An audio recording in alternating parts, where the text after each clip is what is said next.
జనరల్‌గా testosterone hormone 300 mg/dl కంటే తక్కువ ఉంటే ఆ వ్యక్తిలో మనం ఈ లో టెస్టోస్టెరాన్ వాల్యూస్ అంటే టెస్టోస్టెరాన్ హార్మోన్ ఉత్పత్తులు తగ్గినాయి అనేది మనం నిర్ధారిస్తామండి.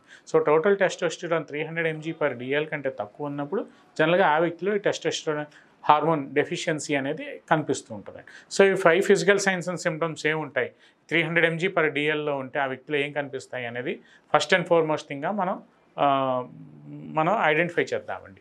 సో దీంట్లో మనకి 5 సైన్స్ అండ్ సిమ్టమ్స్‌లో ఫస్ట్ అండ్ ఫార్మోస్ట్ థింగ్ ఏంటంటే గెడ్డం మీసం, గెడ్డాలు మీసాలు అనేది ప్రాపర్‌గా ఏజ్ ప్రకారంగా కరస్పాండింగ్‌గా ఒత్తుగా అనేది రాకుండా కరస్పాండింగ్ టు ద ఏజ్ ఆ వ్యక్తి చాలా చిన్నతనుగా అంటే యంగ్ ఏజ్‌గా ఇండివిడ్యువల్‌గా కనిపిస్తూ ఉంటాడు. మనం 30 ఏళ్ల వ్యక్తిని తీసుకుంటే అతను ఒక 15 ఇయర్స్ వ్యక్తిలాగా మనకు కనిపిస్తూ ఉంటాడు. అంటే స్కిన్ అనేది చాలా నున్నగా ఉండటం, ఈ ప్రాపర్‌గా మౌస్టేచ్ అండ్ బియర్డ్ అనేది ప్రాపర్‌గా డెవలప్ అవ్వకపోవటం, చెస్ట్ మీద ఫ్యాట్ ఎక్కువగా అక్యుములేట్ అవ్వటం, unwanted accumulation of fatty deposits అనేది బాడీలో ఎక్కువైపోవటం, అమాంతం ఒబేసిటీ అంటే లావ్ అయిపోవటం.